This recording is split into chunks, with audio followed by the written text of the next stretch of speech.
Предстои ми оглед след малко. Искам като ти дам сигнал да ми звъниш през 2 минути и да питаш за тристайния в Малинова. Правим го. Заповядай, дай да разгледаш.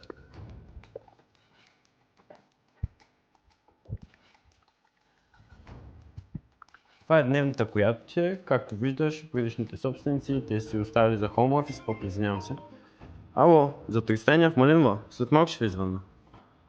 Нека да видим кухнята. Давай. След кухнята е оставена в вида, който се е обзавели. Но, както виждаш, има си кафе-машина. Секунда, извинявам се.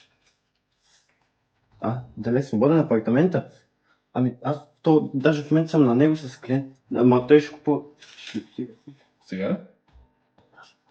Чакай, дай ми малко. Добре, айде да ви върна обаждане след малко. Окей, добре. Нека сега да ти покажа и за терасата, за която ти говорих по-рано по телефона. Вече, както ти споменах, апартаментът е доста светъл, с изцяло южна гледка. Опа. Не, стига толкова. Взимам го. Добре, нека да разпишем документите и сме готови. Супер.